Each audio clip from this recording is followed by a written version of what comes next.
Bueno, buenos días. En esta ocasión vamos a hablar un poquito, mis compañeros y yo, sobre otro tema relacionado sobre el libro de Ferdinand Lassalle, de qué es una constitución. En este caso, yo responderé a dos incógnitas, las cuales son, en su época, en su libro, cómo se mencionan, cómo se realizan las violaciones de la constitución, o sea, cómo se realizan estas violaciones. Y lo otro es de qué forma se relaciona de cara a esta situación la práctica del derecho constitucional. Entonces comencemos con la primera incógnita. Ferdinand Lassalle decía que la constitución se violaba cuando no coincidía con el poder real. ¿Esto qué quiere decir? Cuando en la constitución escrita, vale aclarar, cuando en la constitución escrita se mencionaba que el poder radicaba, pongamos un ejemplo, en el pueblo, pero el poder real lo tenía el ejército, lo tenían los terratenientes. Entonces ahí ya se estaba violando la constitución porque el poder real no radicaba en lo que estaba escrito en la constitución escrita, valga la redundancia. Y pues debido a esto las violaciones no se veían como un delito, sino como un ajuste, porque por ejemplo si la constitución decía que el poder radicaba en el Congreso, pero el poder real lo tenía el ejército. Entonces, si el Congreso pedía una cosa, pero vámonos al poder real y el ejército pedía una cosa, el papel se quedaba solamente escrito y se iban a lo que pedía el poder real, o sea, dejaban lo escrito y ya está.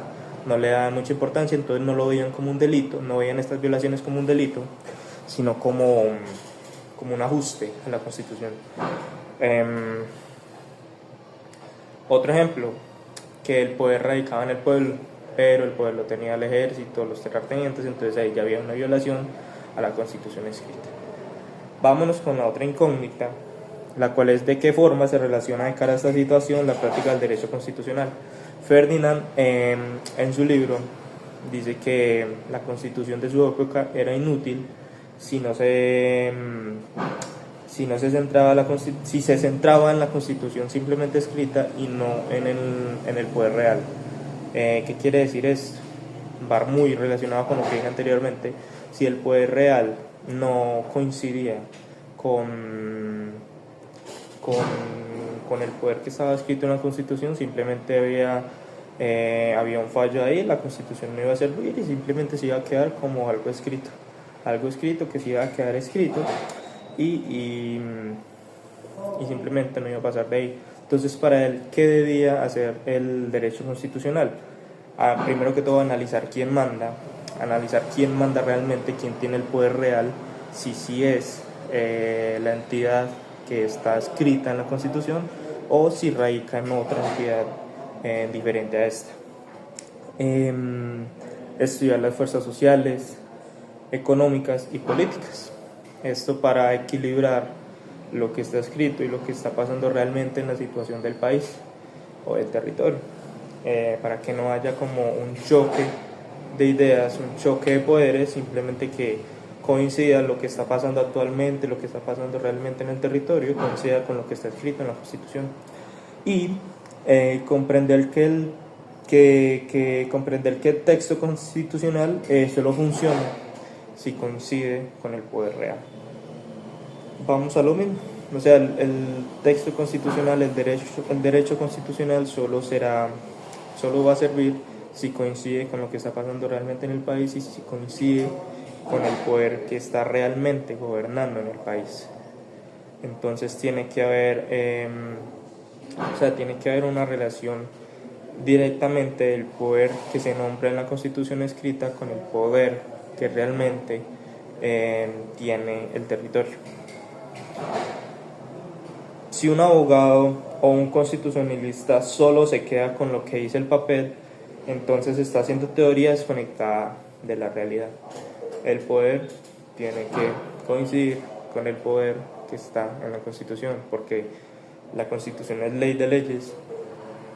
Entonces lo que esté escrito en la Constitución tiene que suceder en el territorio, que es muy difícil porque pues no todo lo que está escrito en la Constitución se cumple, pero sería el deber ser, y más si estamos hablando del poder que gobierna nuestro territorio. Juliana Díaz Martínez y voy a responder la pregunta 2 del control de lectura de Ferdinand Lassalle. La pregunta dice, ¿qué medios defensivos se presentaron para esta época según el autor, teniendo en cuenta la aprobación de los presupuestos, la negación de los impuestos? Bueno, la respuesta es la siguiente. Según Ferdinand Lasalle, durante la Revolución de 1848, los principales medios defensivos frente al poder del Estado eran el control parlamentario, mediante la aprobación o rechazo de los presupuestos y la negativa de conceder impuestos. Eran como mecanismos que permitían frenar las decisiones gubernamentales cuando iba en contra de los intereses del pueblo. Para Lasalle, estos instrumentos políticos eran una forma pacífica y legal de resistencia frente como al autoritarismo monárquico, al mismo tiempo que promovía la organización obrera como fuerza social capaz de intervenir en la política y presionar al Estado para obtener derechos. Su visión apostaba por utilizar la estructura estatal como herramienta de mejora social, a diferencia del marxismo que planteaba la ruptura revolucionaria. Por ello, veían la negación con el Estado y en figuras como Bismarck la posibilidad de lograr una unidad alemana y reformas que favorecerían a los trabajadores.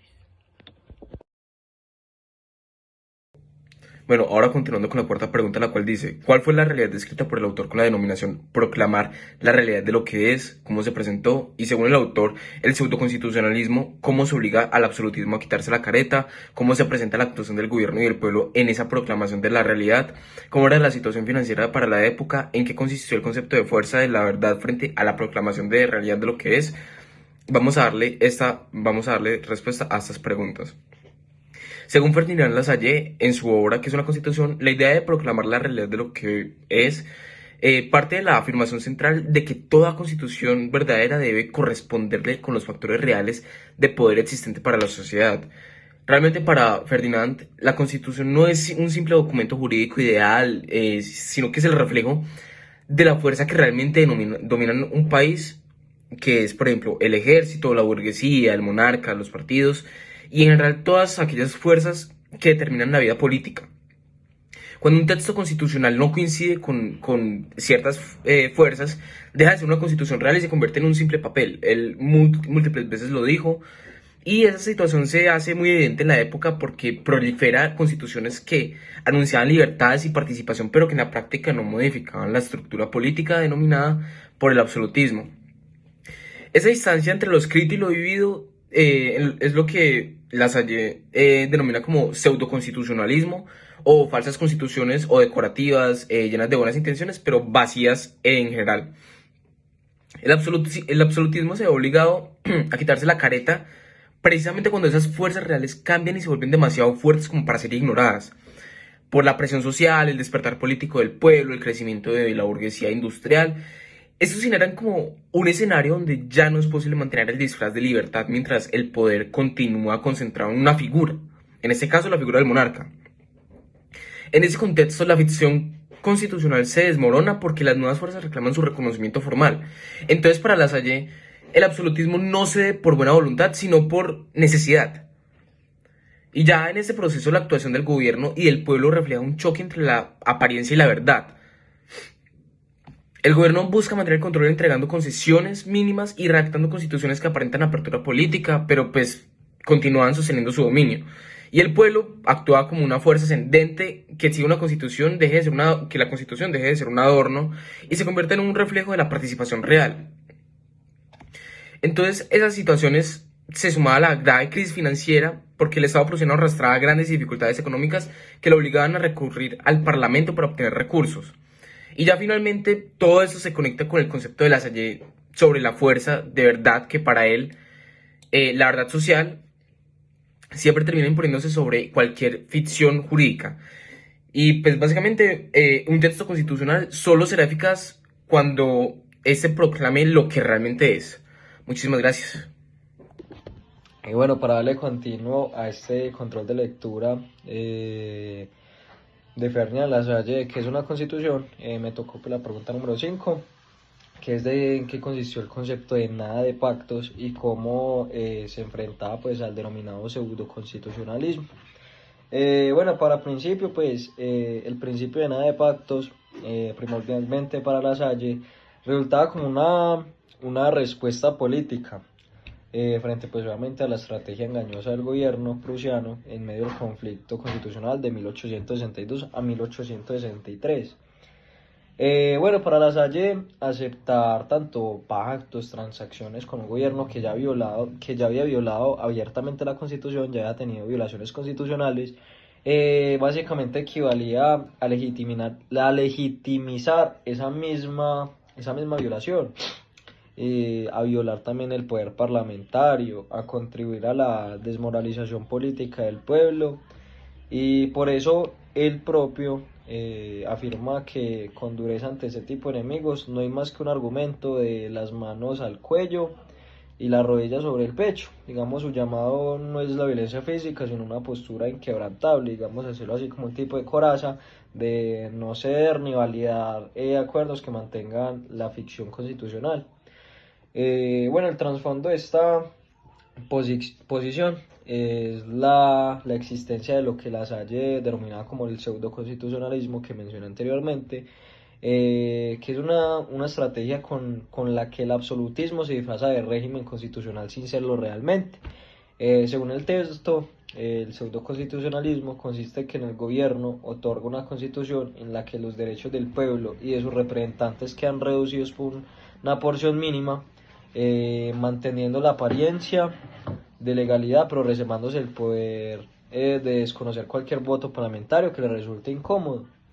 Bueno, en pocas palabras de La Salle, básicamente una comedia del constitucionalismo que termina siendo más nociva que el absolutismo abierto. Bueno, pues la extravía de la inteligencia popular y deprava la moral del pueblo, eso lo decía La Salle en el mismo libro, ahí estoy citando. Bueno, frente a este escenario de nada de pactos, significa rechazar cualquier fórmula de conciliación que permita al gobierno continuar gobernando bajo una apariencia constitucional. O sea, nada de tratados, ni tratos, ni aceptar esta violación constitucional. Bueno, La Salle advierte que si la Cámara aceptaba pactos, por ejemplo, reducir un conflicto constitucional a simples arreglos sobre el tiempo de permanencias en fila, caería en la bancarrota total del derecho público y consolidaría la llamada práctica constitucional virkantiana, donde sería el Parlamento quien tendría que ceder ante el Poder Ejecutivo. Bueno, en resumen, pues nada de pactos, no es un eslogan de intransigencia irracional, sino una postura jurídica y política en defensa del constitucionalismo. Bueno, mientras pues el pseudoconstitucionalismo busca perpetuar un poder que simula respetar la Constitución, la negativa a pactar rompe esa simulación y obliga a enfrentar el conflicto desde su núcleo, la defensa del verdadero poder constituyente del pueblo y de la función constitucional del Parlamento. Bueno, eso sería todo, muchas gracias y nada. Bueno, y para responder la quinta y última pregunta, el concepto nada de pactos desarrollado por Ferdinand La Salle en su obra ¿Qué es una constitución?, que hemos estado trabajando en videos anteriores, expresa una crítica profunda a la idea de que las constituciones se construyen únicamente a partir de acuerdos políticos o pactos entre grupos de poder. Para La Salle, una verdadera constitución no nace del diálogo entre partidos ni de la simple voluntad de los legisladores, sino de algo mucho más profundo, de la realidad efectiva del poder dentro de una sociedad. ¿Y a qué me refiero con esto? Si recordamos videos anteriores, La Salle sostiene que toda sociedad es atravesada por lo que llama factores reales y efectivos del poder, que son la fuerza económica, la estructura social, el poder militar, la influencia política y las organizaciones de las clases. Esos factores existen antes del derecho escrito y determinan cómo funciona verdaderamente el Estado. Por eso, cuando se intenta crear una constitución solo a través de pactos formales, sin tener en cuenta esas fuerzas reales, pues lo único que se logra es producir una apariencia de constitución, pero no una constitución verdadera. En ese sentido, cuando La Salle dice nada de pactos, no es que nos esté rechazando el diálogo político como tal, él no nos está haciendo eso, sino que simplemente nos está afirmando que los pactos por sí solos no nos van a crear una constitución real, sino un reflejo auténtico del poder. La Constitución no es lo que se acuerda en un salón, sino que es lo que efectivamente rige la vida política de un país. Entonces, a partir de esta idea, Lasalle formula una de sus críticas más importantes, que es la del pseudoconstitucionalismo. En esta, pues nos dice que creer que basta con escribir una constitución para que exista un verdadero orden constitucional. Para Lasalle, cuando una constitución no corresponde a los factores reales del poder, pues no va a tener fuerza verdadera, no gobierna la realidad y termina siendo derrotada por los hechos. Por eso, él nos afirma que muchas constituciones solo son hojas de papel, porque aunque estén bellamente escritas y proclamen miles de derechos, en la práctica no logran imponerse si el poder real va en otro sentido, en otra dirección. El poder económico, social o militar termina dominando sobre el texto jurídico. Así el pseudoconstitucionalismo es una ilusión jurídica, porque el derecho escrito no puede por sí solo transformar la realidad política. En consecuencia, Lasalle nos enseña que una constitución auténtica solo existe cuando hay coincidencia entre el texto escrito y los factores reales del poder. Si esa coincidencia no existe, el texto constitucional puede existir formalmente, pero carece de eficacia real. No gobierna el Estado, no ordena el poder, no protege verdaderamente los derechos. Entonces, en conclusión, el concepto nada de pactos y la crítica al pseudoconstitucionalismo están profundamente unidos en el pensamiento de Lasalle. Ambos buscan advertir que una constitución no se crea por voluntad política abstracta ni por pactos artificiales, sino por la realidad viva del poder en una sociedad. Cuando la constitución ignora esa realidad, deja de ser una norma suprema efectiva y se convierte en un simple documento sin fuerza verdadera. Muchas gracias.